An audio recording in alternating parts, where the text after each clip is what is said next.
Желтоқсанда шықты үлкен алаңға ата-баба аруағына сыйынды.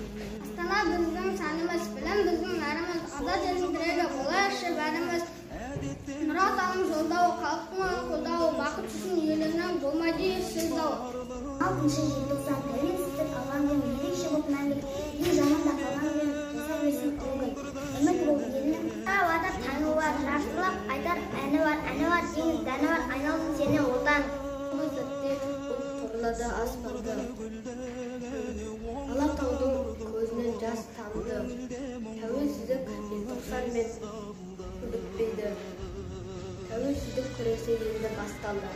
Ертең сіздеген қандай ата, мен қазақпын дегенде қандай ғажап. Мақтан етсін халықтар, халықтаған жетер сан жыл жеткен аса. Нұрсұлтан Әбішұлы Назарбаевтың жарлығымен 1996 жылы 9 желтоқсан Қайрат Ноғабайұлы Рысқұлбековке халық қаһарманы атағы беріліп, айрықша ерекшелік белгісі мен алтын жұлдыз тапсырылды.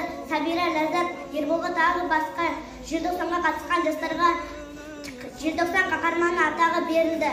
Жүрегім толып өткеннен арманмен өсіп көптеген ертеңгі нұрлы көзбенен айналдым сенен отаным.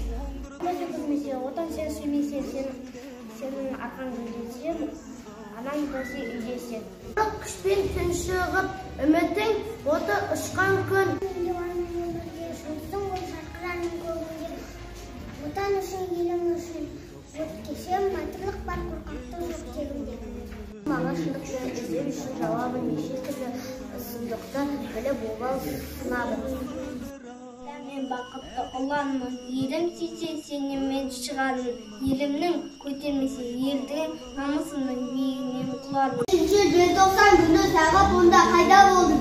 Жолдастарым Құрманов көшесінде. Жоқ, сен Сәтібаевпен мен көшесінің қиылысында Советскийді соққыға жықпыз. Оның нәтижесінде ол қайтыс болды. Сен оны өлтірген. Мен оны көрген жоқ. Ақымақ, сен оны өлтірген. Атыңдар, көзін құртыңдар. Күнәгір жаңа басым бар, жұма өтемін күн бар, қасқалдақтай қаным бар, бостығайдай жасым бар, қайғырт деген атым бар, қазақ деген атым бар, еркек тоқты қолбанды атам десең атымда. Желтоқсан бірді, ел тосқан тұрды, келетін мүлді.